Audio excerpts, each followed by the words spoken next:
नमस्कार, सगरमाथा टेलिभिजनको प्रस्तुति एसटिभी च्याटमा यहाँलाई स्वागत छ।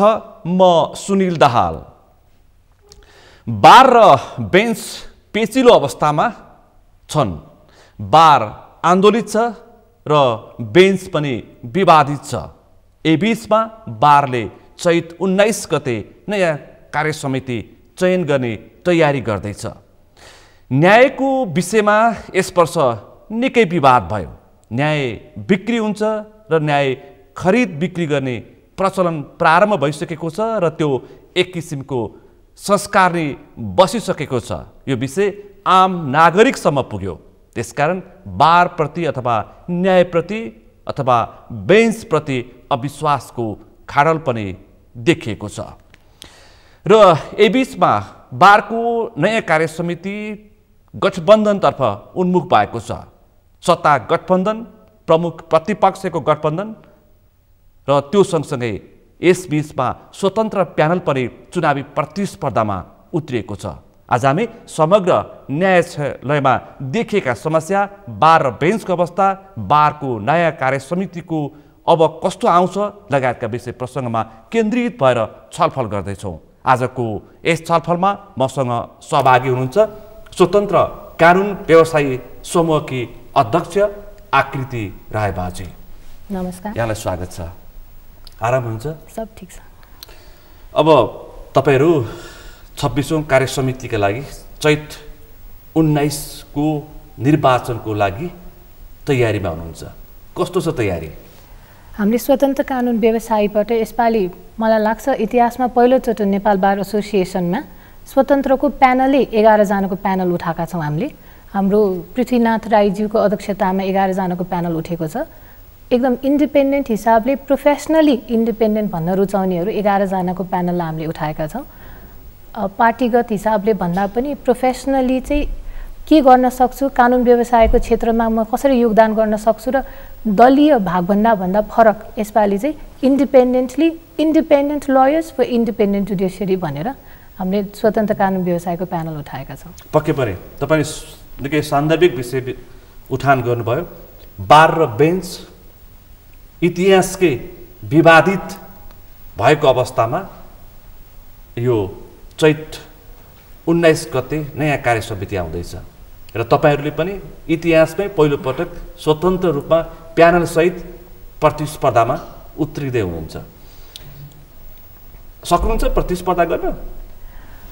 प्रतिस्पर्धा त हामीले जब यो बारले आन्दोलन सुरु गरेको थियो, कालोपट्टि लगाएर सर्वोच्च बन्द गर्न थालेर सेवाग्राहीलाई दुःख दिन थाले, हामीले त्यही बेला नै उनीहरूको विरोधमा भद्र अवज्ञा गर्दै होइन सर्वोच्च बन्द गर्न पाइँदैन, जनतालाई न्याय दिनुपर्छ, बेन्च बहिष्कार गर्न पाइँदैन, वकिलले म फलानु न्यायाधीशले राजीनामा नदिउन्जेलसम्म बहस गर्दिनँ भन्न पाइँदैन, हामी कानुनमाथि हुँदैनौँ, कानुनी प्रक्रियामा जाउँ भनेर हामीले त सुरुदेखि नै उनीहरूलाई एउटा मार्गदर्शन दिँदै आएका थियौँ।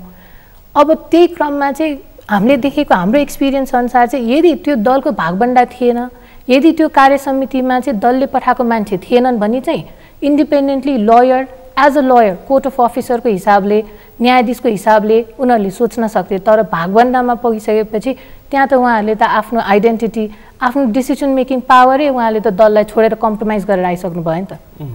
त्यो कम्प्रोमाइज गरे भएर अब चाहिँ त्यो कम्प्रोमाइज गरेको सरकार चल्दैन है। त्यो अब चाहिँ त्यो कम्प्रोमाइज गरेको गभर्नेन्सलाई हटाएर इन्डिपेन्डेन्टली किन ओन्ली लयर्स फर लयर्स भन्ने हिसाबले चाहिँ हामीले त्यहाँनिर स्वतन्त्र प्यानल उठाएका हौँ। सम्भवतः जित्न त अब गठबन्धनको छ। वकिल र वकिल नै प्रतिस्पर्धी हुनुपर्छ। दलीय छाता ओढेका व्यक्तिहरू बारमा प्रवेश गर्नुहुन्न भन्ने तपाईँहरूको मान्यता। मैले तपाईँले प्रसङ्ग उठाउनु भयो। एकातर्फ लामो समय बार र बेन्चको वार अझै पनि सकिएको छैन। एउटा महाभियोगको प्रस्ताव संसदमा दर्ता भएको छ, टुङ्गिरहेको अवस्था छैन। म तपाईँसँग क्रमिक रूपमा छलफल गर्छु। एकातर्फ कालोपट्टि, अर्कोतर्फ सेतोपट्टि। यो बिचमा तपाईँहरूको प्यानलसहित चुनावी प्रतिस्पर्धामा मान्छेले आशंका गरेका छन्। बुझ्नुभयो? मानिसहरूले तपाईँहरूलाई चाहिँ एउटा पक्षको उम्मेदवार पनि भनिरहेछन्। प्रधान न्यायाधीश चोलेन्द्र शमशेर राणाका पक्षका उम्मेदवार भनेर पनि व्याख्या गरिरहेका छन्। हो, प्रधान न्यायाधीश चोलेन्द्र शमशेर राणाको पक्षको उम्मेदवार भन्दा पनि यो कस्तो हो भने दलीय भागभण्डाको राजनीतिबाट बाहिर निकाल्न खोजेका। हामीले कहिले पनि व्यक्ति विशेषको आन्दोलन बोकेर हिँडेका थिएनौँ। हाम्रो त सुरुदेखि नै माग के थियो भने राजीनामा त सो विवेक हो, उसैको विवेकमा छोडिदिया। राजीनामाको ठाउँमा महाभियोगको प्रस्ताव अगाडि सारौँ न, अदालतलाई बन्धक नबनाऊ, कुनै पनि हालतमा अदालत बन्द हुनु हुँदैन, न्यायाधीशले बेन्च बहिष्कार गर्नु हुँदैन, विकल्प खोज्नुपर्छ। संविधानमा जे दिएको छ कसैले ल्याएर विचार दिँदैमा त्यो विचार बमोजिम गर्नु भएन। विचारभन्दा माथि त संविधान छ नि, उहाँको विचार होला, मेरो विचार होला, तर कानुनी जे छ, कानुनको दायरा के छ, कानुनको प्रक्रिया के छ। हामी वकिल भएर कानुन मान्दैनौँ भने अर्को बाहिर पार्टीको मान्छेले त झन् त्यो हामीलाई त हेप्ने भइहाल्यो नि। त्यो पोलिटिकल हस्टिलिटी हुन थाल्छ नि त यदि हामीले नै कानुन मान्दैनौँ भने। महाभियोगको प्रस्ताव त हामीले सुरुदेखि उठाएका थियौँ, तर अहिले के भइदियो भने उहाँहरूले चाहिँ त्यो बेन्च बहिष्कार गरेको 19 जना न्यायाधीशलाई उहाँहरूले समर्थन गरे जस्तो देखिन्छ। अब बारले बेन्चलाई समर्थन गर्यो कि बेन्चले बारलाई समर्थन गर्यो, तर उहाँहरूले बुझ्न नसकेको कुरा चाहिँ अदालत न न्यायाधीशको हो, अदालत न वकिलको, अदालत भने जनताको।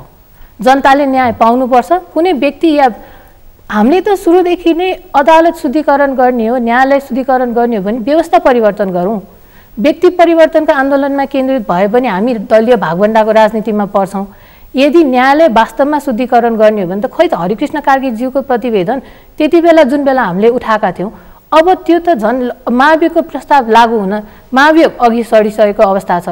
अब व्यवस्था परिवर्तन त कुनै हदसम्म त हुनु पर्थ्यो नि त, प्रतिवेदन लागू हुनु पर्थ्यो नि। गोला प्रथा त्यत्रो मेहनत गरेर लिएर आइयो, अहिले गोला प्रथा लागू पनि हुँदैन। त्यहाँ आफ्नो आफ्नो इन्ट्रेस्ट भएको मुद्दामा उहाँहरूले पेसी आफ्नै इन्ट्रेस्टमा तोक्नुहुन्छ, त्यसपछि त त्यो कसैले पनि बोल्दैन। अहिले गोला प्रथा लागू छैन र विषय त्यहाँ थियो।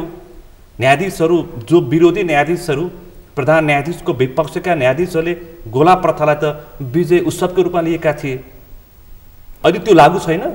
गोला प्रथा सुरुको दिनमा जब प्रधान न्यायाधीश चोलेन्द्र शमशेरलाई महाभियोग लगाउने विषयमा गोला प्रथा चाहिँ एजेन्डा बनेर आयो, तर मिडियाहरूमा हजुरले हेर्न सक्नुहुन्छ 2-3 मुद्दामा हाम्रो कामु प्रधान न्यायाधीशले चाहिँ आफ्नो इन्ट्रेस्टको मुद्दा चाहिँ आफैलाई तोक्नु भएको छ। हजुर, आफैलाई तोक्नु भएको छ। त्यो त गोला प्रथा उल्लङ्घन भयो नि। कज लिस्ट त उहाँले गोला अनुसारै निकाल्नु पर्यो नि त। अब खोइ त अब बार बोलेको, अब यो त देखिन्छ नि त उनीहरूको। अब कि त मिलोमत हुनुपर्छ कि त होइन, 1-2 उहाँलाई आफ्नो हिसाबले पनि गर्न दिनुपर्छ भने कि त सुरुकै सेटलमेन्ट हुनुपर्छ। यो व्यक्ति परिवर्तनका आन्दोलन नभएर यदि व्यवस्था परिवर्तनका आन्दोलन थियो भने यो कुरा त अहिले उठाउनु पर्थ्यो नि त।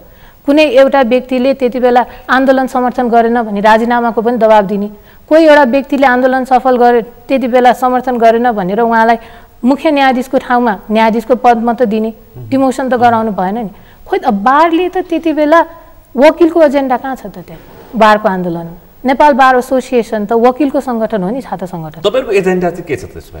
हाम्रो एजेन्डा भनेको यसरी नेपाल बार एसोसिएसनले आइदर ह्युमन राइट्स प्रोटेक्सनको, डेमोक्रेसीको, कन्स्टिट्युसनलिजमको एजेन्डा बोकेर हिँडेर चाहिँ वकिलको अब कसरी हुन्छ, न्यायालय कसरी विकास गर्ने, न्यायालय शुद्धिकरण कसरी गर्ने, यो जुडिसियल इन्टिग्रिटी कसरी मेन्टेन गर्ने भनेर चाहिँ अडान लिनु पर्थ्यो। तर यहाँ कहाँ छ त अडान? यहाँ त दलीय भागभण्डाको अडान छ नि।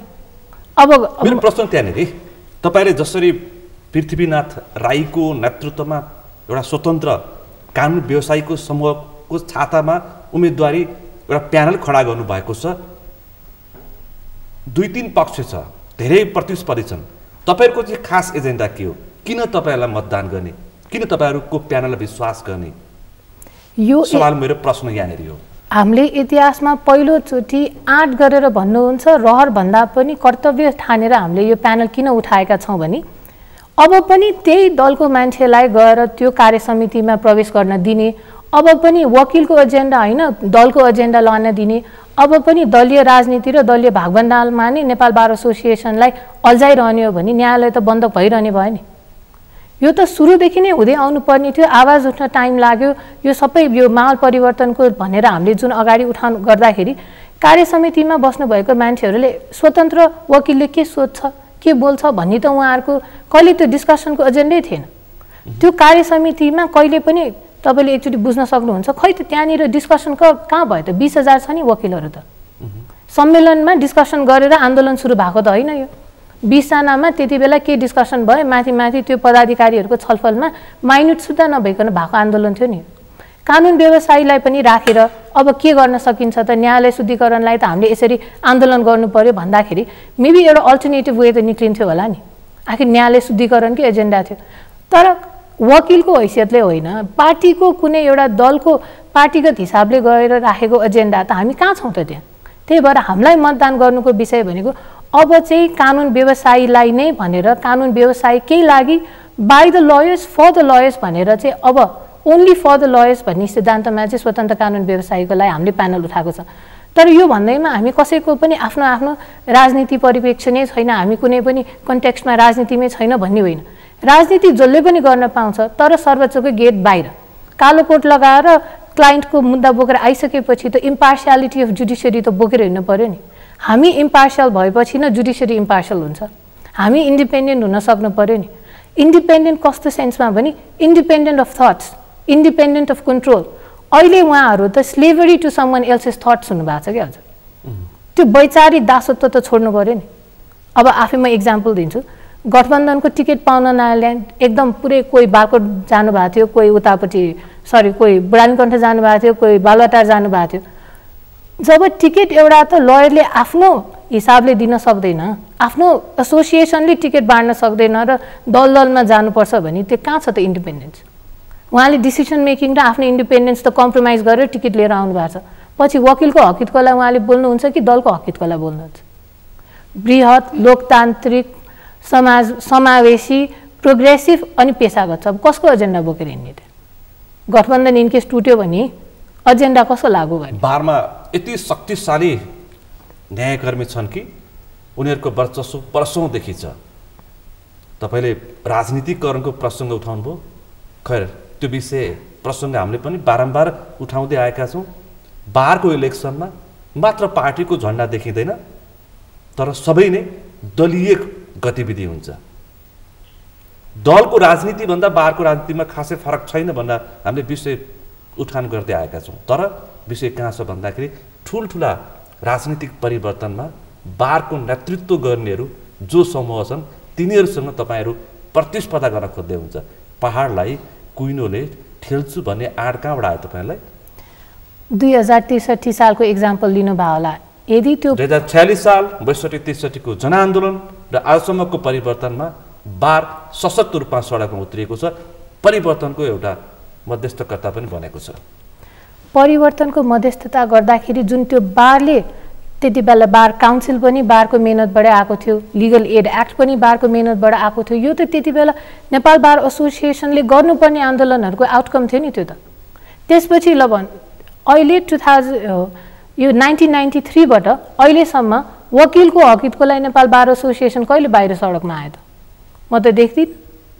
नेपाल बार एसोसिएसनले त्यति बेला रञ्जन कोइरालाको केसमा सारा नागरिक समूहहरू माइती घर मण्डलामा नारा जुलुस गर्दाखेरि नेपाल बार एसोसिएसन साइलेन्ट किन थियो त त्यति बेला? त्यति बेला त्यो इस्यु 2 इयर्स अगाडि एड्रेस गरेको भए त अहिले यो न्यायालय बन्द हुँदैन थियो नि। यो यसरी जब दलको कुरा मिल्दैन, पोलिटिकल पार्टीलाई कुनै एउटा हिसाबको न्यायालयसँग त्यो न्यायालयमा एउटा बन्दुक तेर्छ नि कुनै एउटा न्यायाधीशलाई महाभियोग लगाएर तर्साउँछु भन्ने, अहिले पनि दीपक कार्कीसँग काम निकाल्नलाई भनेर एमाले बन्दुक तर्सा जस्तो गरेर जुन बेला पनि महाभियोग लिएर आइदिन्छु भन्ने हो। फागुन 1 गते जब महाभियोग लिएर आए हामीले 6 महिना अगाडिदेखि महाभियोग लिएर आउन, यसरी न्यायालयलाई बन्दक बनाउनु हुँदैन भन्दा 6 महिना अगाडि महाभियोग आउँदैन। कोही कतैतिर सुने जस्तो पनि गर्दैन। हामी गएर ज्ञापन पत्र बुझाउँछौँ, सबैलाई ठाउँ ठाउँमा बुझाउन जान्छौँ, कसैले वास्ता गर्दैन। तर फागुन 1 गते माधव कुमार नेपाल सहित 11 जना सांसदको मुद्दाको जुन दिन फैसला हुन थाल्छ त्यो दिन बिहान 10 बजे महाभियोगको प्रस्ताव अगाडि सारिन्छ। दुईटा विषय थिए, एउटा अग्निप्रसाद सापकोटाको हत्या अभियोगको मुद्दा छ, एउटा माधव कुमार नेपाल नेतृत्वको 14 सांसदको वैधानिकताको विषय थियो। फागुन 1 गते त्यो पेशी चाहिँ सुनवाईमा थियो 14 जना सांसदको। त्यो सुनवाई हुन्छ भने डरले बिहान महाभियोग लिएर आइन्छ। त्यो महाभियोग त सुरुमा लिएर आएको भए त 6 महिनाको कार्यक्रम, त्यो 6 महिनाको उनीहरूको आन्दोलनमा 40,000 मुद्दा अफेक्ट भएको छ नि। जिम्मेवारी को लिने? क्षतिपूर्ति कसले दिने त? बेन्च बहिष्कार गरेर न्यायाधीशलाई वास्ता छैन, एसी रुममा बस्या हुन्छ, तल सडकमा आएर सबै जनताहरू फर्कै जानु परेको छ। सर्वोच्च अदालत त देशमा एउटै मात्र सर्वोच्च अदालत हो नि, संविधानको व्याख्या गर्ने अदालत भनेर मान्छे रुकुम, रोल्पा, जनकपुर कता कताबाट आउँदैनन् त्यहाँ मान्छे। नागरिकको अन्तिम विश्वास हो अन्तिम विश्वास हो। तर बन्द बनाउन पाइन्छ, त्यसरी बेन्च बहिष्कार गर्न पाइन्छ? यो त सारा संसारलाई यो त कालो दिन थियो नि जुन दिन बेन्च बहिष्कार गर्छु भनेर। इन्टरनेसनली नेपाललाई हेर्दाखेरि, इन्टरनेसनल सिस्टमबाट नेपाललाई हेर्दाखेरि नेपालको जुडिसियरी कुन लेभलमा छ त? बेन्च बहिष्कार गर्न मिल्छ, इमर्जेन्सी राइट्स कर्टेल गर्न मिल्छ, दुईटा देशको युद्ध हुँदाखेरि पनि राइट्स कर्टेल गर्न मिल्दैन, अदालत बन्द गर्न मिल्दैन। हाम्रै नेपालको जुडिसियरीबाट फैसला निक्लेको होइन र कोरोनाको टाइममा सुत्दा पनि हामीले इमर्जेन्सी राइट्स कर्टेल गर्नु हुँदैन, अदालत यसरी बन्द गराउनु हुँदैन भनेर अदालत जहिले पनि खुल्नुपर्छ भन्ने डिसिजन दिने हाम्रै अदालत होइन? अनि त्यस्तो के आमूल परिवर्तन आयो त एकैचोटि बेन्च बहिष्कार गर्नुपर्ने? अनि अल्टरनेटिभ वे त हुन सक्थ्यो नि। अनि देख्नु भएन आरोपको चाङहरू, प्रधान न्यायाधीश चोलेन्द्र शमशेर राणामाथिको आरोपको चाङहरू हेर्दाखेरि त न्यायालयमाथि जनताको विश्वास सकिएको र विश्वास गर्ने अवस्था नभइसकेको अवस्थामा पुगिसकेको देखिन्थ्यो नि त। उहाँले पनि भन्दै हुन्छ न्यायालयको शुद्धिकरणको लागि, बेन्चको शुद्धिकरणको लागि बेन्च बिक्री हुन्छ, खरिद बिक्री हुन्छ, लेनादेना हुन्छ, पहुँचवालाको मात्रै बेन्च हो, साधारण जनता तपाईँले जुन उठान गर्नुभयो रोल्पा रुकुम पाथर इलामका जनताको होइन कि पहुँचवाला पैसा हुनेको लागि बेन्च हो। त्यसको विरुद्ध उहाँहरूको नारा त्यो थियो, कालोपट्टि त्यसको लागि थियो। म कालोपट्टिको अर्को पनि एउटा इक्जाम्पल दिन्छु, कालोपट्टि के को लागि थियो भनेर।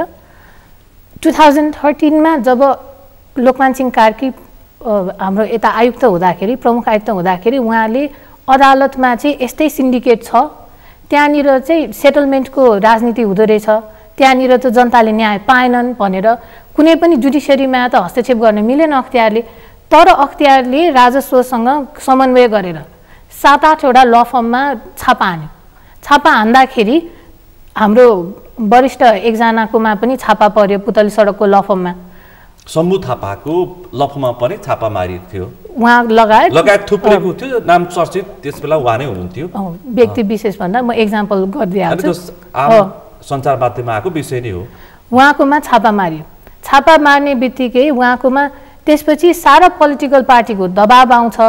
उहाँको रिट बिहान 10:30 बजे दायर भएको रिट 11 बजे सुनवाई हुन्छ। त्यति बेला पनि कालोपट्टिको आन्दोलन थियो। हेर्नुहोस्, शम्भु थापामाथि कसैले पनि तपाईँले इन्भेस्टिगेट गर्न पाउनु हुँदैन, उहाँ प्राइभेट इन्डिभिजुअल हो, तपाईँले इन्भेस्टिगेट गर्न पाउनु हुँदैन भनेर कालोपट्टि लगाएर सबैजनाले दबाब दिएर तुरुन्तका तुरुन्त हेर्नुहोस् 10 बजे 10 साढे 10 बजे कुनै पनि एउटा रिट 10 साढे 10 बजे हामीले दर्ता गर्छ भने 11 बजे सुनवाई भएको छैन नि, सम्भवै छैन नि। तर उहाँको सुनवाई हुन्छ। कालोपट्टि लगाएर सम्पूर्ण कानुन व्यवसायी त्यही बाहिर आउनुहुन्छ, न्यायाधीशहरूलाई दबाब दिनुहुन्छ। न्यायाधीशले पनि उहाँलाई आफ्नो हिसाबले अनुकूल हिसाबले मिलाएर उहाँको आदेश के आउँछ भने शम्भु थापालाई इन्भेस्टिगेट नगर भनेर मात्रै आदेश आउँछ। अब कसले इन्भेस्टिगेट गर्ने भनेर फलानु कि त एउटा डिपार्टमेन्ट छुट्याइदिनु पर्थ्यो। तर उहाँले त्यसरी इन्भेस्टिगेटै गर्न हुँदैन, एउटा व्यक्ति इन्भेस्टिगेट गर्न मिल्दैन भन्ने कुराको आदेश कसरी आउँछ त? त्यति बेला पनि कालोपट्टि आन्दोलन थियो नि। न्यायिक शुद्धिकरण त त्यति बेला पनि थालेको कुरा थियो नि त। यसरी बुझौँ, समग्र रूपमा भन्नुपर्दाखेरि 2047 पछाडि न्यायालय सेटिङमा चलिरहेछ र अहिलेसम्म पनि निरन्तर छ। त्यसको उपज बेला बेला देखिने असन्तुष्टि र त्यसको विरोध त्यही नै हो। तपाईँको आशंका त्यसतर्फ? मैले भन्न खोजेको, जब न्यायालय वास्तवमा शुद्धिकरण गर्न खोजिन्छ त्यो शुद्धिकरण गर्नै दिइँदैन नि। त्यसपछि म त्यही कुरालाई कन्क्लुड गर्दै थिएँ। त्यसपछि उहाँलाई त आदेश लिएर आएर उहाँलाई इन्भेस्टिगेट हुँदैन।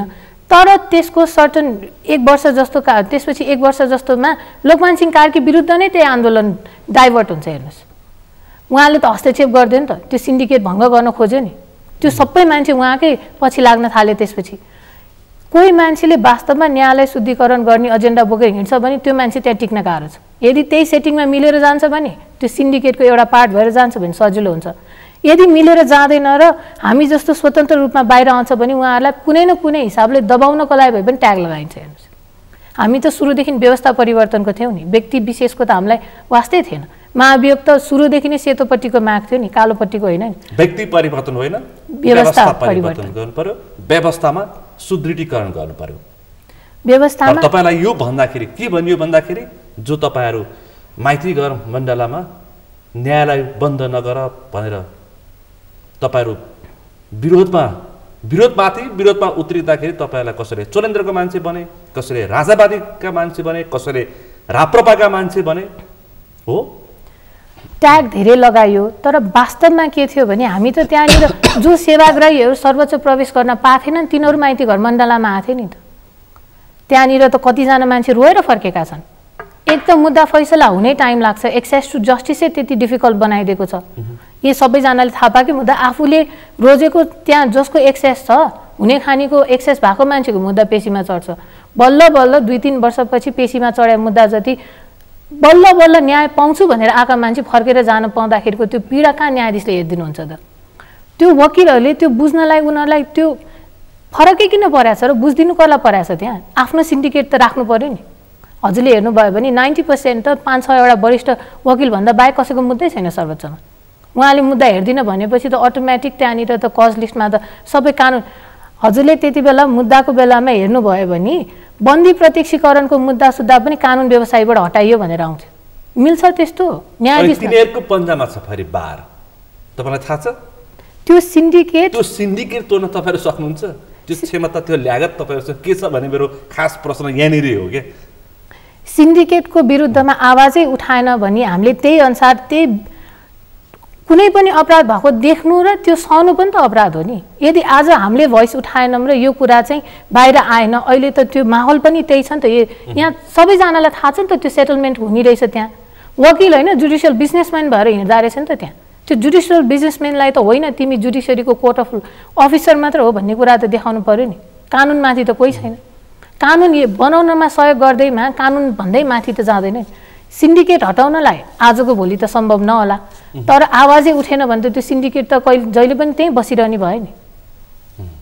पक्कै पनि। मेरो प्रश्न अर्को पनि छ, वकिल र न्यायाधीशले सेटिङमा घुस खान्छन्, वकिलले न्यायाधीशलाई घुस खुवाउँछन्, अनि न्यायाधीशले वकिलसँग घुस खान्छ। वकिलका मान्छे र न्यायाधीशका मान्छे न्याय माग्ने आउने कहाँ बार्गेनिङ गर्न पुग्छन् कि पुग्दैन? मिडियामै आएको थियो वकिलले घुस खुवाउँछन्, न्यायाधीश घुस खान्छन् भनेर। तर त्यो अभिव्यक्ति दिँदाखेरि नेपाल बार एसोसिएसन, नेपाल बार काउन्सिल किन चुप लागेर बस्यो त? त्यो त मिडियामै थियो नि त, प्रमाणै छ त त्यहाँ। हामी क्विन्टल घुस बोकेर पनि गएका छौँ भन्ने कुरा पनि प्रमाण थियो त।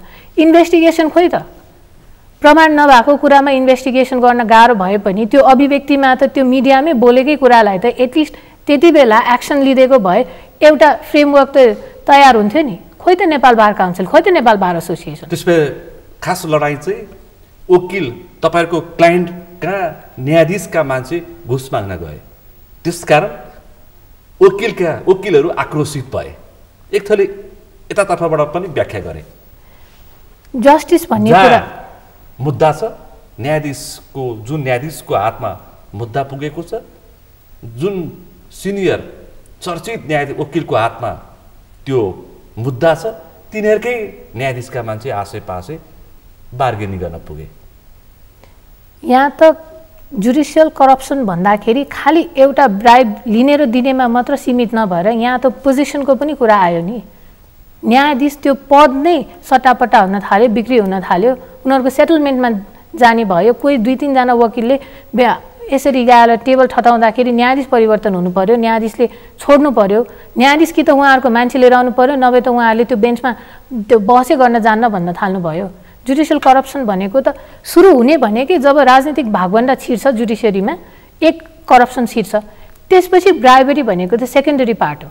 आफ्नो मान्छे छिरिसक्यो भने त्यो मान्छेसँग सेटलमेन्ट गर्न सजिलो हुन्छ। यो क्याडरलाई ल्याडर गरेर त्यो ठाउँमा सर्वोच्चमा पुऱ्याएको भए चाहिँ यस्तो हुँदैन थियो।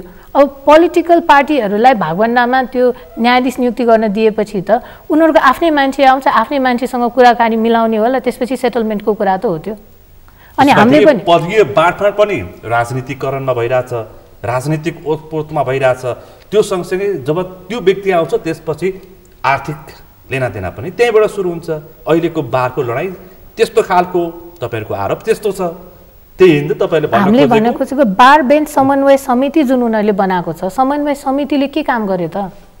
यदि त्यो थियो र हरिकृष्ण कार्कीको प्रतिवेदनले भनेको उल्लेख गरेको कुरा ठिक थियो भने खै त अहिलेसम्म त्यसमा नेपाल बार एसोसिएसनमा त्यहाँ लेखा छ नि त वकिल पनि बिचौलिया छन् भनेर, अनि इन्भेस्टिगेसन खै गरेको त?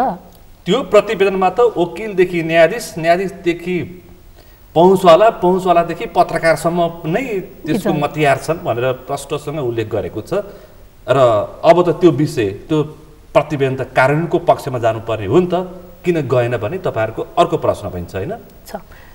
नेपाल बार एसोसिएसनले यदि वास्तवमा न्यायालय शुद्धिकरण र यो जुडिसियल इन्टिग्रिटीको कुरा अगाडि बढाउने हो भने खोइ त हामीले के अगाडि छ, एक सूत्रे नारा राजीनामा भनेर अहिले पनि त्यो बारमा कालो त्यो ब्यानरमा एकदम ठुलो अक्षरमा लेखेर राखेको छ। अब त महाभियोगै अगाडि सारिसक्यो, अब त्यो के हो त फेरि एक सूत्रे नारा भनेर? एजेन्डा खालि व्यक्ति परिवर्तन त हुन सक्दैन नि, व्यवस्था परिवर्तनको लागि के गरौँ त हामीले? खोइ त हामीले कि त सजेसन दिन सक्नु पर्थ्यो यो भयो भनेर, कि त होइन यसरी हामीले भागभण्डाको राजनीति गर्नु पर्दैन भने आत्मआलोचना गर्नु पर्थ्यो। हरिकृष्ण कार्कीको प्रतिवेदन नै लागू हुन सकेन, त्यसकारण व्यक्ति परिवर्तन, त्यसपछि व्यवस्था परिवर्तन, त्यसकारण शुद्धिकरण भन्नु उहाँले त भन्नुभएको छ त नि। हरिकृष्ण कार्कीज्यूले जुन प्रतिवेदन बनाउनु भयो उहाँले कि त किटान गरेर नाम खुलाएर लेखिदिनु पर्थ्यो, यसो छ भन्दाखेरि उहाँलाई कि त त्यो व्यक्तिको नाम थाहा पाएर पनि उहाँले चाहिँ त्यो नाम ढाकछोप गरेर उहाँले चाहिँ सपोर्ट गरिदिनु भयो त्यो व्यक्तिहरूलाई। हरिकृष्ण कार्कीज्यूले कुन बेसिसमा किन र कसरी त्यो प्रतिवेदन अगाडि लिएर आउनु भयो भन्ने नै त्यहाँनिर उहाँ आफै त्यो प्रतिवेदनै शङ्कास्पद छ। त्यो कसरी अध्ययन त्यति राम्रोसँग अनुसन्धान गरेर त्यति वर्षसम्म छलफल गरेर ल्याएको प्रतिवेदन कहाँ अधुरो, कहाँ असन्तुष्टि गर्ने खालको छ त भने? त्यो प्रतिवेदन 64मा पनि त आएको थियो नि, किन 64मा किन आवाज उठेन, 72मा किन आवाज उठेन, 74मा किन आवाज उठेन? कुनै बेलामा नै आवाज नउठेर अहिले एउटा व्यक्ति विशेष परिवर्तन गर्ने आवाज हो नि त्यो। उहाँले वास्तवमा त्यो प्रतिवेदन पढेर लागू गर्ने भएको भए त्यो प्रतिवेदनको नेपाल बार एसोसिएसनलाई दिएको सुझावको 5 नम्बरको बुदामा हेर्नुहोस्, नेपाल बार एसोसिएसनको अध्यक्षले चाहिँ वाचडगको काम नगरेर कानुन व्यवसायको हकितको लागि भनेर काम नगरेर न्यायाधीशको कुर्सीमा आँखा लगाउँदैछ है भन्नेको लेखेको 2 वर्षमा ठ्याक्क हरिकृष्ण कार्कीज्यू त्यहाँ पुग्नुहुन्छ सर्वोच्चको न्यायाधीश भएर। उहाँ आफै हुनुहुन्थ्यो त्यति बेला अध्यक्ष नेपाल बार एसोसिएसन, त्यो त त्यही पुष्टि छैन र। त्यो प्रतिवेदन त्यति बेला बन्दाखेरि प्रधान न्यायाधीश हाम्रो कल्याणराज श्रेष्ठ भइसन्थ्यो। त्यो जुन प्रधान न्यायाधीशले चाहिँ सिन्डिकेट बनाएर संरक्षण गर्यो भन्दाखेरि त उहाँलाई बुझाएको प्रतिवेदन हो। त्यो प्रतिवेदन चाहिँ कार्यान्वयन गर भनेर हालको प्रधान न्यायाधीशलाई दिएको प्रतिवेदन हो। त्यो कसैले त्यो पढ्ने फुर्सद पाएको छैन। प्रतिवेदन कार्यान्वयनका लागि हालका निलम्बित प्रधान न्यायाधीशले चासो नै व्यक्त गर्नु भएन भन्ने उहाँहरूको गुनासो असन्तुष्टि छ नि त। उहाँहरूले प्रक्रियामा त यस्तो छ, प्रक्रियामा लग्नलाई त समय त लागिहाल्छ। अटोमेसनको कुरा यो हरिकृष्ण कार्कीज्यूको प्रतिवेदनको एउटा पूरक प्रतिवेदन त्यो अटोमेसन थियो। त्यो अटोमेसनको प्रतिवेदन उहाँले नल्याइदिएको भएपछि हरिकृष्ण कार्कीज्यूको प्रतिवेदन लागू गर्न गाह्रो भयो नि। गोला प्रथा हरिकृष्ण कार्कीज्यूको प्रतिवेदनको रेकमेन्डेसन थियो भने दीपक कार्कीज्यूले निकाल्नु भएको जुन त्यो अटोमेसनको उहाँलाई जिम्मा दिएको थियो त्यो त अहिलेसम्म पनि कहाँ आयो त? त्यो प्रतिवेदनै आएको छैन। अटोमेसन आएको भए त अहिले त गोला प्रथा त लागू भइसक्थ्यो नि। तपाईँले यी सबै एजेन्डाहरूलाई स्वीकारेर यो स्वतन्त्र कानुन व्यवसायी समूह जो पृथ्वीनाथ राईको नेतृत्वमा जुन प्यानल छ त्यसलाई मतदान गर्छन्? मतदान यो सबै विषयलाई स्वीकारेर यदि यो वास्तविकता हो अथवा तपाईँले जुन आवाज उठाउनु भएको छ त्यसलाई आत्मसात गरेर राईको प्यानललाई मतदान गर्ने अवस्था आउन सक्छ? नेपाल बार एसोसिएसनमा 20,000 जना, नेपाल बार काउन्सिलबाट 20,000 जना चाहिँ वकिलहरू छन्, तर नेपाल बार एसोसिएसनमा जम्मा 9,000 चान्चुन मात्र भोटर्सहरू छ। किन त्यस्तो हो भन्दाखेरि सबै वकिलहरू त आखिर पढा लेखा विद्वानै भनिन्छ नि हामीलाई त अदालतमा, बुझे आउँछ नि। किन बाँकीको आधा जस्तो जनसङ्ख्या त्यो वकिलहरू किन त्यहाँनिर प्रवेश गरेनन् त नेपाल बार एसोसिएसन? किन अनिच्छुक देखे? किन देखे भन्दा त्यो आइदर डिएलए हुनु पर्यो कि पिपिएलए हुनु पर्यो, कुनै एउटा राजनीतिको त्यो सिफारिस नभइकन एसोसिएसनै प्रवेश गर्न पाइँदैन भने राजनीति गर्न इच्छुक नभएको मान्छे जति प्रवेश नगर्या।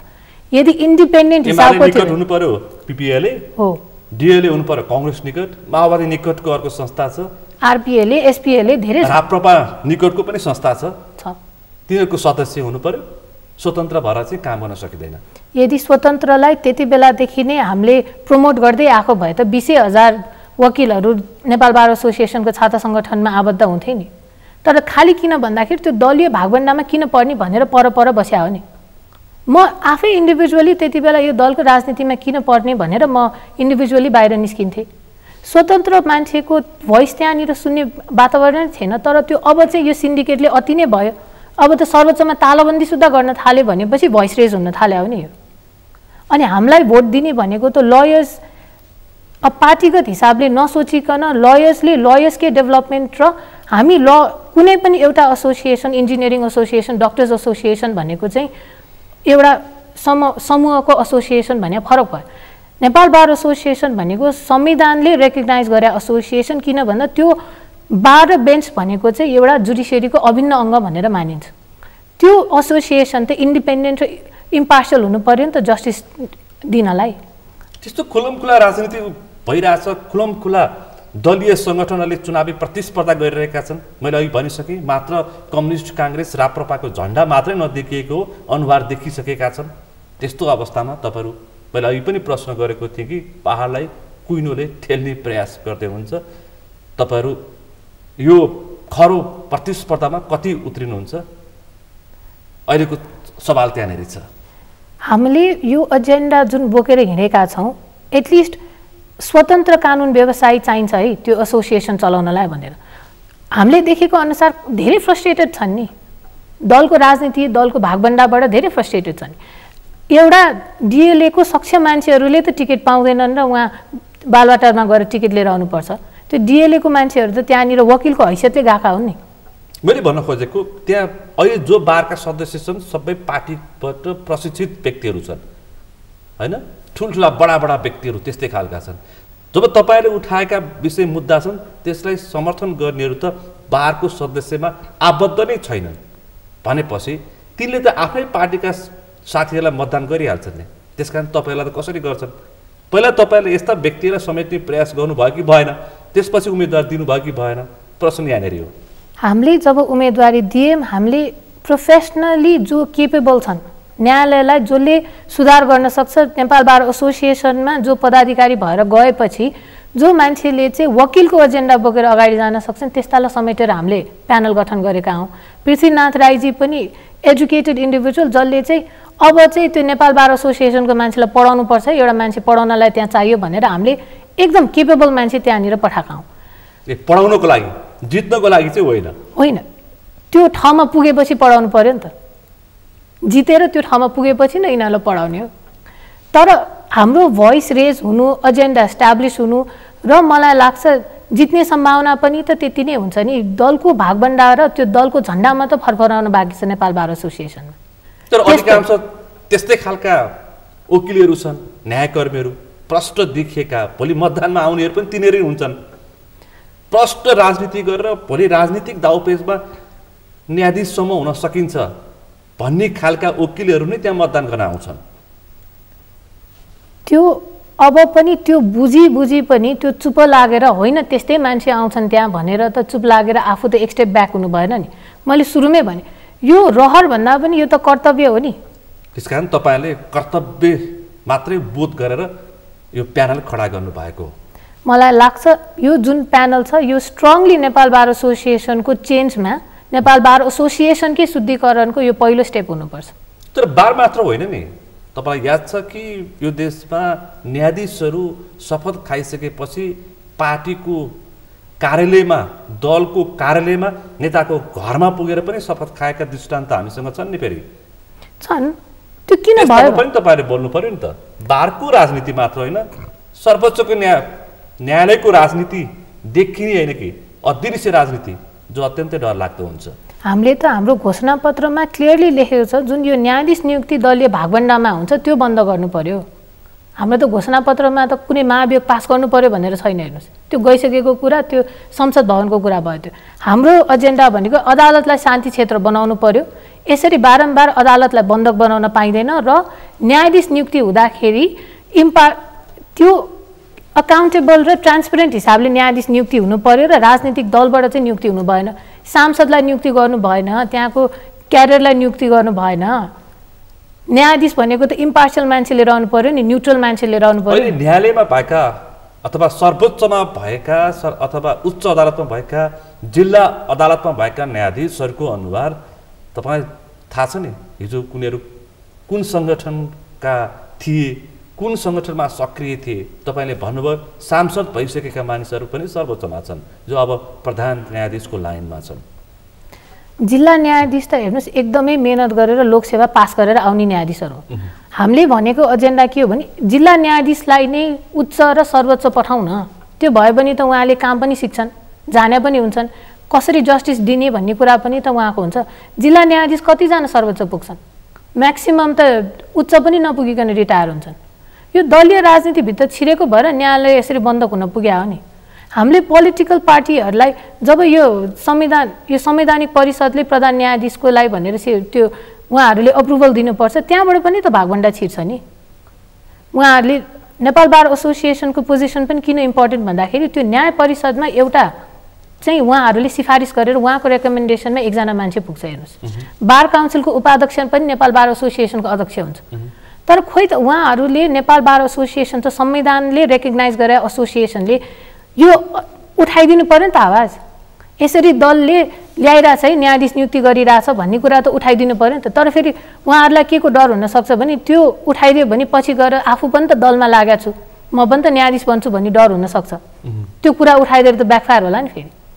त्यही भएर हामी जस्तो मान्छे स्वतन्त्र हिसाबले वकिललाई मात्र अगाडि बढाउन खोज्या मान्छेले त त्यो भोइस रेज गर्न सक्यो नि। हामी खुल्ला एकदम पुरै स्ट्रङली भोइस केसम्म रेज गर्न सक्छौँ भने त्यो सांसदलाई त प्रधान न्यायाधीश बन्न दिनै भएन नि। उसले गएर त पार्टीगत हिसाबको न्याय दिन्छ त्यहाँ, हामी त बोल्न सक्यौँ नि। तर त्यो न्यायाधीश पनि लोकसेवा आयोगबाट नै चुनिनुपर्छ भन्ने तपाईँको राय हो? यो त बेस्ट हुन्थ्यो। सर्वोच्चको न्यायाधीश एटलिस्ट थाहा त हुन्थ्यो नि को मान्छे सक्षम छ त्यहाँ पुग्नलाई भनेर। कतिजना मान्छेलाई त्यहाँ बुझ्न सक्नुहुन्छ, कतिजना सर्वोच्चको न्यायाधीशलाई आदेश लेख्न आउँदैन, त्यस्तो मान्छेलाई त्यहाँ पुऱ्याएर भएन नि। कि त उच्चको न्यायाधीशबाट जानु पर्यो सर्वोच्चमा, उच्चको न्यायाधीशलाई सर्वोच्च पठाउनै कति गाह्रो छ। भागभण्डाको राजनीति गर्नु भएन जहाँ पनि। एटलिस्ट न्यायालय त फरक अङ्ग हो नि, त्यहाँ राजनीति नगर्नु। जुडिसियली इन्टिग्रिटी जुन मेन्टेन गर्नुपर्ने त्यो इन्टिग्रिटी मेन्टेन गराउन दिउँ। अब त्यहाँनिर सांसद गएर प्रधान न्यायाधीश भइसकेपछि त्यो कहाँ गएर अब कसको लागि भनेर कसको फेभरमा डिसिसन आउँछ त? देखेका अनुहारहरू पार्टीमा कुनै समय सक्रिय भएका व्यक्तिहरू न्यायालयमा छन्, त्यसकारण त्यस्ता क्षेत्रबाट न्याय कस्तो आउँछ भन्ने तपाईँहरूको चिन्ता हो। त्यसपछि त संविधानको पनि पार्टीगत व्याख्या हुन थाल्छ नि। संविधानमा पनि पार्टीगत व्याख्या हुन सक्छ। अस्तिको आशय त्यही नै थियो। त्यही थियो, संविधानको पार्टीगत व्याख्या। प्रधान न्यायाधीश विरुद्धको महाभियोग त्यस्तै खालको थियो भन्ने तपाईँहरूको आशंका। तर अर्को पक्ष यो पनि छ कि यसरी समग्र विषय उठाउँदाखेरि वकिलहरूको विषयमा पनि कुरा उठाउँछन् मानिसहरूले। देख्नु भएन वकिलहरू कस्ता रहेछन्? बारमा झगडा गरेर कुस्ती खेलेका, शुद्धिकरण त आफूबाट नै सुरु गर्नुपर्ने अवस्था आइसकेको रहेछ। जो कानुन दिनेहरू, कानुनको पक्षमा वकालत गर्नेहरू आफू नै कुस्ती खेल्छन् बारको आँगनमा। त्यो विषय चाहिँ किन उठ्दैन, किन उठेन, किन तपाईँले उठाइरहनु भएको छैन? हामीले त्यो जब कुटपिट भयो त्यसको भोलिपल्टदेखि नेपाल बार एसोसिएसनले यसमा एउटा समिति गठन गरेर इन्भेस्टिगेसनसम्म त गरिदेऊ न, यो किन कुटपिट भयो त भन्ने कुरा उठाउँदाखेरि कसैले चासै दिएन। त्यो त अब वकिलको एजेन्डा भयो नि, त्यो राजनीतिक एजेन्डा भएको भए तुरुन्त कारवाही हुन्थ्यो होला। हामीले बार काउन्सिलमा पनि चिठी लेखेका छौँ, उहाँकोबाट पनि कुनै पनि एड्रेस भएन। हामीले नेपाल बार एसोसिएसनको अध्यक्षज्यूलाई पनि यो कारवाही गरौँ न, यो किन यस्तो भएको रहेछ, यो त सम्पूर्ण कानुन व्यवसायको बेइज्जत भयो नि। हामी बिचमा यसरी फुट देखियो नि त। यो वकिलले ल्याएर आखिर वकिलले नेपाल बार एसोसिएसनको प्राङ्गणमा झगडा परेछ नि त। पिटाइ खाने वकिलले पनि जस्टिस पाएन, पिट्नेको पनि के कुरा थियो भन्ने कुरा छानबिन त हुनु पर्यो। वकिल बिच नै कुस्ती आना मान्छेहरू चकित भए। यस्ताले न्याय दिन्छन्, यस्ताले न्याय खोजिदिन्छन्, यस्ताले न्याय दिलाइदिन्छन् भनेर मान्छेहरू त ठट्टा पो गरे त। ठट्टा गर्नु त स्वाभाविकै हो नि। हामी पनि त त्यहाँनिर जाँदाखेरि वकिल पनि नेपाल बार एसोसिएसनमा पिटिँदाखेरि पनि बोलिदिने मान्छे रहन्छ भन्दा हामीलाई पनि त डर लागेन त। त्यसपछि हामी हाँसे त अनि त्यसकारण त होइन जनता हाँस्यो होला, कानुन व्यवसाय त डरायो नि। हामी त्यहाँ नेपाल बार एसोसिएसन भनेको त हाम्रो आफ्नै घर हो नि, घरमा पिटिँदाखेरि कसैले आवाज उठाइदिँदैन भने चाहिँ हामीलाई डर भएन होला?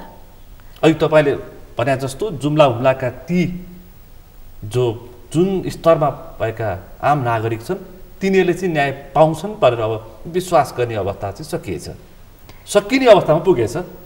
सकिने अवस्थालाई त पुगाउन दिनु भएन नि। त्यही भएर न्यायालयलाई स्वतन्त्र बनाउनलाई नै स्वतन्त्र कानुन व्यवसाय चाहियो नि।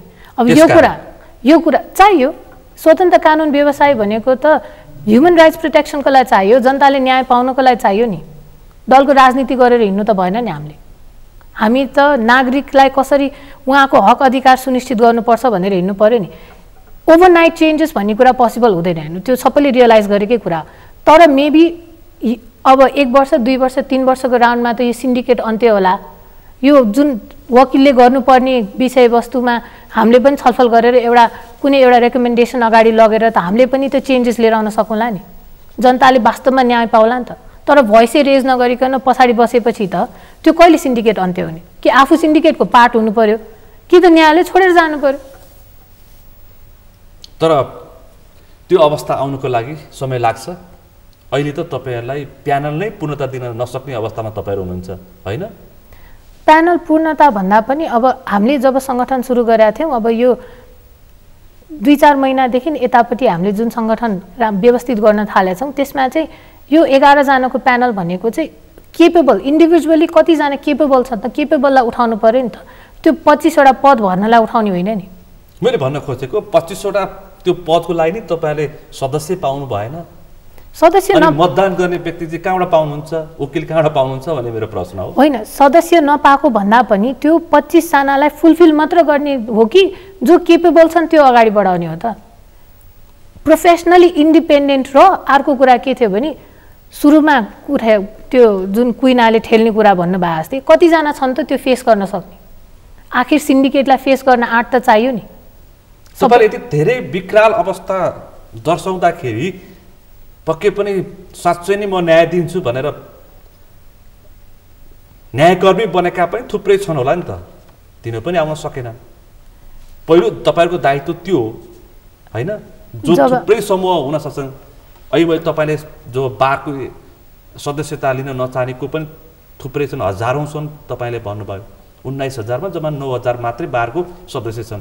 तिनीहरू आएको भए त तपाईहरुलाई झन् सहज हुन्थ्यो। जो उनीहरू राजनीतिप्रति चासो राख्दैनन्, स्वतन्त्र भएर काम गर्न चाहन्छन्। त्यसको लागि अहिलेको अवस्थामा तपाईहरुको उम्मेदवारी चाहिँ उपस्थितिको लागि मात्रै जस्तो देखियो। उपस्थितिको लागि भन्दा पनि कस्तो थियो भने जब नेपाल बार एसोसिएसनले आन्दोलन सुरु गर्दा थियो त्यति बेला त्यो सेतोपट्टि लाएर उभिनेमा एकजना इन्डिभिजुअल मात्रै थिए।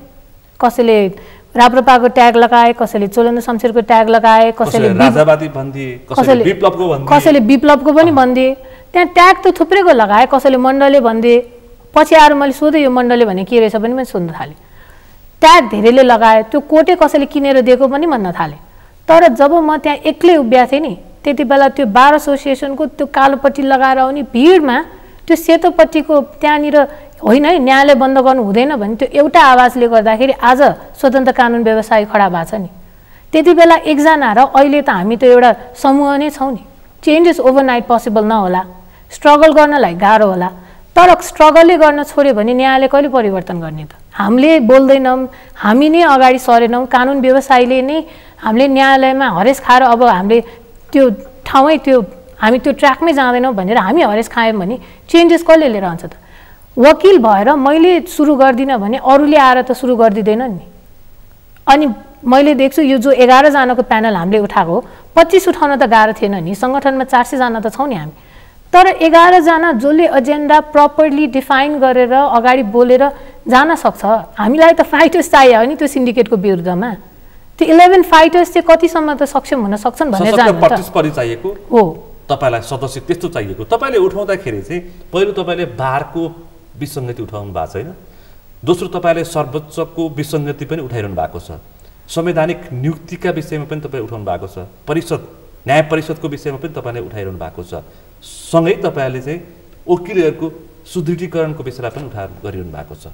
हाम्रो प्रमुख एजेन्डा भने जस न्यायालयलाई शान्ति क्षेत्र बनाउनु पर्यो। समग्र एउटा निष्कर्ष चाहिँ यसरी बुझौँ, न्यायालयलाई शान्ति क्षेत्र बनाउनु पर्यो।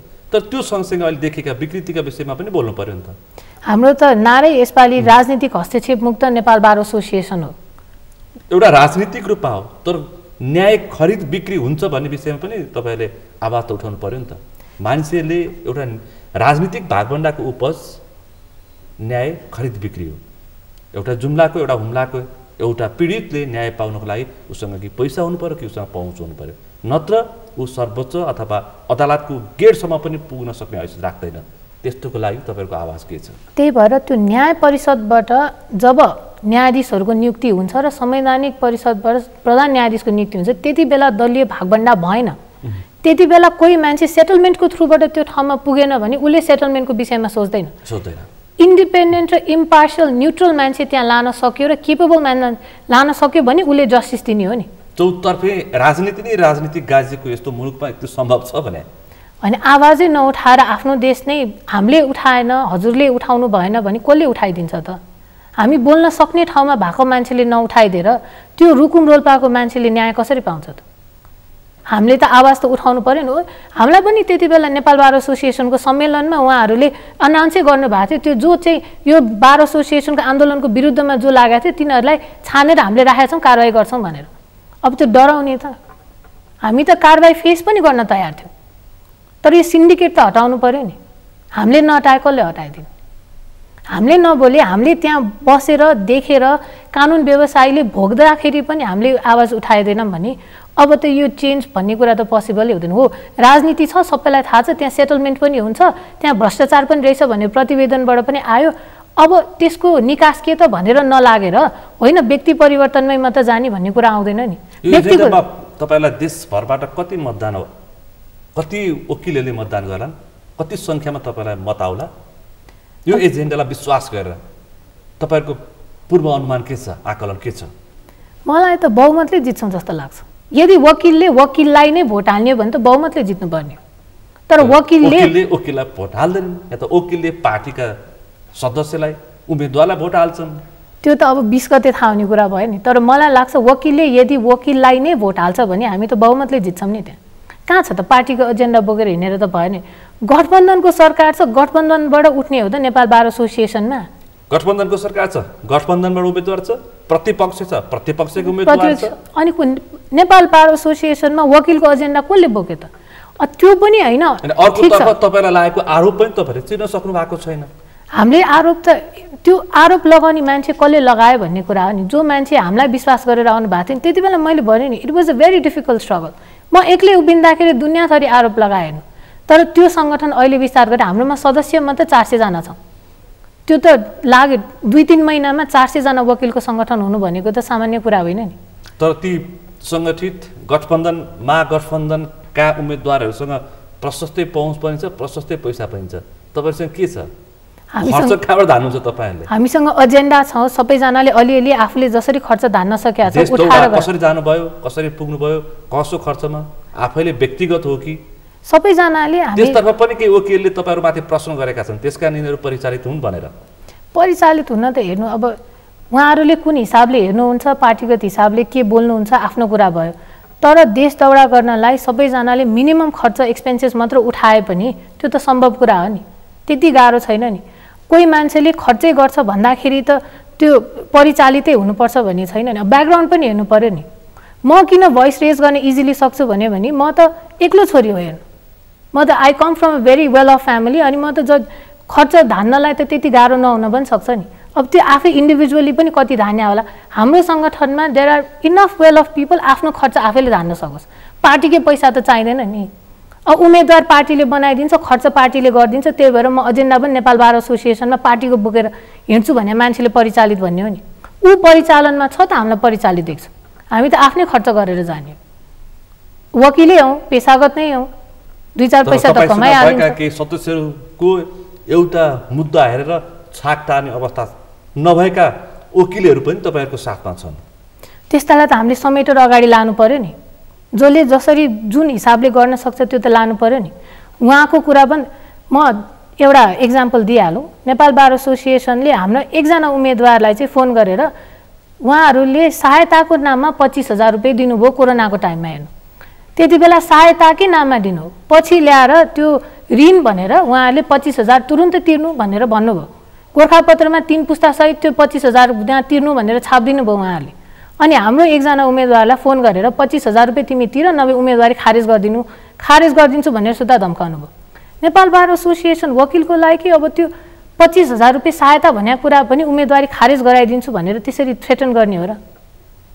तिमीले 25,000 त्यहाँ उम्मेदवारीमा हालेर रहेछ, म यतापट्टि कटाइदिन्छु, उम्मेदवारी खारेज गरिदिन्छु भनेर सुत्दा त्यस्तालाई त अगाडि लिएर जाने हो नि। त तिनीहरूले तपाईँलाई अर्को पक्षले अथवा तिनै पक्षले अर्को पनि आरोप के लगाएका छन् भने जुन सर्वोच्चमा अथवा न्यायालयमा बिचौलियाको विषयमा यिनीहरू बोल्दैनन्, तिनीहरू नै स्वयं बिचौलिया हुन्।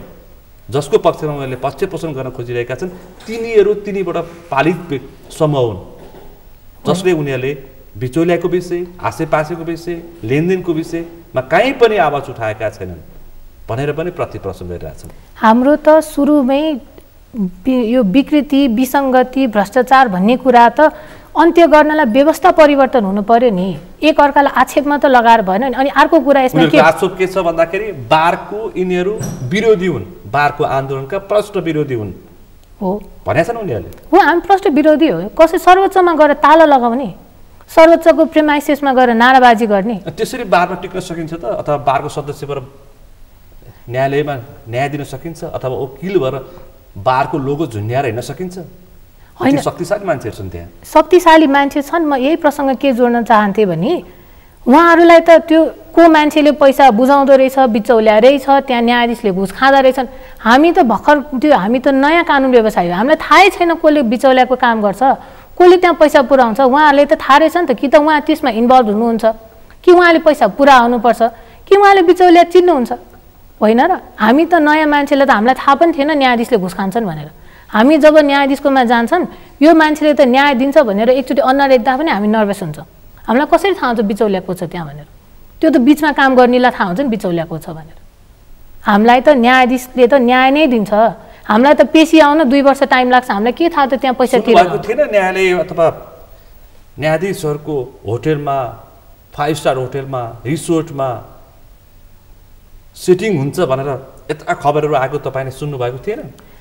त्यो खबर आउँदाखेरि त हामीलाई त खबर धेरै कुरा आउँछ नि नेपालमा, तर हामी त्यसमा इन्भल्भ नभएको भएर हामीलाई त त्यति थाहा नै हुँदैन नि को बिचौलिया रहेछ, कसको विरुद्धमा हो, कसको कहाँ सेटिङ मिलेन भनेर। यो सेटिङ आजको दिनमा होला त? यो सेटिङ त हरेक न्यायाधीशसँग होला नि। एउटा फलाना एउटा पर्टिकुलर न्यायाधीशसँग सेटिङ त होइन होला। बेन्च त डिभिजन हुन्छ, 2टा न्यायाधीश हुन्छ त्यहाँ, उसले त एकल फैसला त गर्न पाउँदैन। अनि खोइ त अनि सुन्नुभयो त्यति ठुल्ठुला विषयहरू, त्यति ठुल्ठुला करप्सनका मुद्दाहरू सिटिङमा टुङ्गेका तपाईँले थाहा पाउनु भएन? म व्यक्तिगत हिसाबले त्यति बेला अख्तियारमा जब काम गर्दाखेरि यो छापा पर्दाखेरि मलाई लाग्थ्यो म त त्यति बेला कानुनको इन्टर्न गर्दै त्यहाँ अख्तियारमा काम गरेको थिएँ। मैले त्यहाँनिर प्रश्न पनि उठाएको थिएँ, यो वकिलहरूले पनि सेटिङ गर्छ र भनेर। तिमी एकचोटि त्यो अनुसन्धानको क्रममा तिमी पनि पार्टिसिपेट गर, तिमीले बुझ्छौ भन्दाखेरि मैले देखेको पहिलो सेटिङ भनेको 10 बजे हालेको रिट 10:30 बजे सुनवाई भयो, त्यो सेटिङ थियो। सम्भव छ? हामीले हालेर अहिले सम्भव हुन्छ त्यो? नेपालको कानुन दैवले जानु त्यसै भनेका पक्कै पनि होइन। नेपालको कानुन खालि नेपालको वरिष्ठले जानु, दैवले पनि जाँदैन, वरिष्ठले जानु। नेपालको कानुन नेपालका वरिष्ठ वकिलले जानु, दैवले पनि जान्न गाह्रै छ। यहाँ हामीलाई कसरी थाहा छ त्यस्तोसम्म सिन्डिकेट रहेछ भने? अहिले न्यायालयमा विवाद आएपछि एक अर्कालाई आक्षेप लगाउँदाखेरि न्युज पढ्दाखेरि थाहा भयो नि त्यस्तो हुँदो रहेछ भनेर।